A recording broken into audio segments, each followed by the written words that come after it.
ಈ ಚಾನಲನ್ನು ಲೈಕ್ ಮಾಡಿ, ಸಬ್ಸ್ಕ್ರೈಬ್ ಮಾಡಿ. ಅಥಣಿ ತಾಲೂಕಿನ ರೇಷ್ಮೆ ಇಲಾಖೆ ಈಗ ದೆವ್ವದ ಮನೆಯಾಗಿದೆ.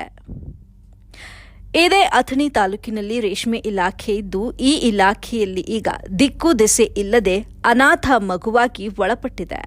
ಕರ್ನಾಟಕ ರಾಜ್ಯ ಸರ್ಕಾರದಿಂದ ಸಾಕಷ್ಟು ಅನುದಾನ ಮೀಸಲಿದ್ರೂ ಕೂಡ ಈ ಇಲಾಖೆಯಲ್ಲಿ ಮಾತ್ರ ಅಭಿವೃದ್ಧಿ ಇಲ್ಲದೆ ಈ ಕಟ್ಟಡ ಯಾವ ಸಮಯದಲ್ಲಿ ಕುಸಿದು ಬೀಳುತ್ತದೆಯೋ ಏನೋ ಎಂಬಂತ ಆತಂಕದಲ್ಲಿದ್ದಾರೆ.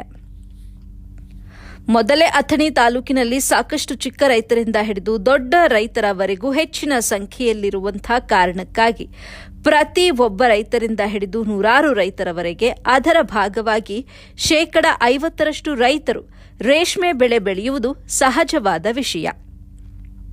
ಹಾಗೆಯೇ ರೇಷ್ಮೆ ಬೆಳೆಯನ್ನ ಬೆಳೆದು ರೇಷ್ಮೆ ಇಲಾಖೆಗೆ ತರುವುದು ಕೂಡ ಅಷ್ಟೇ ಸಹಜವಾದ ವಿಷಯ.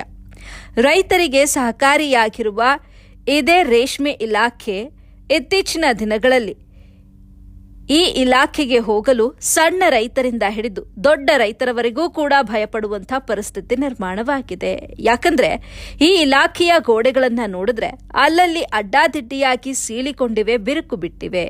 ಈ ಬಿರುಕು ಬಿಟ್ಟಂಥ ಗೋಡೆಗಳನ್ನು ನೋಡಿದ್ರೆ ಈ ಗೋಡೆಗಳು ಬಿದ್ದು ಸಾವು ಖಚಿತ ಎಂಬಂಥ ಮಾತುಗಳು ಕೂಡ ಕೇಳಿ ಬಂದಿವೆ.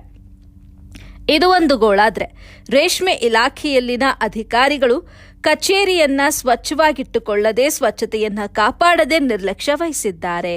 ಅದರಂತೆಯೇ ಮಹಾಶಿಲ್ಪಿ ಬಾಬಾ ಸಾಹೇಬ್ ಅಂಬೇಡ್ಕರ್ ಅವರ ಭಾವಚಿತ್ರವೂ ಕೂಡ ಈ ಕಚೇರಿಯಲ್ಲಿ ಇಲ್ಲ.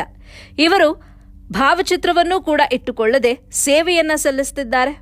ಆದರೆ ಡಾಕ್ಟರ್ BR ಅಂಬೇಡ್ಕರ್ ಅವರಿಂದಲೇ ನಾವು ಇಂದು ಈ ನೌಕರಿಯಲ್ಲಿ ಸೇವೆ ಸಲ್ಲಿಸ್ತಾ ಇದ್ದೇವೆ ಎಂಬಂಥ ಸಣ್ಣ ಕಲ್ಪನೆಯೂ ಕೂಡ ಇವರಿಗಿಲ್ಲ. ಇಂತಹ ನಿರ್ಲಕ್ಷ್ಯ ವಹಿಸುವಂಥ ಅಧಿಕಾರಿಗಳಿಗೆ ಏನ್ ಹೇಳಬೇಕು ಸ್ವಾಮಿ? ಇನ್ನು ಮುಂದಾದರೂ ಸ್ಥಳೀಯ ಶಾಸಕರು ಈ ರೇಷ್ಮೆ ಇಲಾಖೆ ಕಡೆ ಗಮನ ಹರಿಸುತ್ತಾರೋ ಅಥವಾ ಅಭಿವೃದ್ಧಿಗೆ ಮುಂದಾಗುತ್ತಾರೋ ಇಲ್ಲವೋ ಎಂಬುದನ್ನು ಕಾದು ನೋಡಬೇಕಾಗಿದೆ. ಮತ್ತಷ್ಟು ಸುದ್ದಿಗಳು ಮುಂದಿನ ಸಂಚಿಕೆಯಲ್ಲಿ ಕಾದು ನೋಡಿ.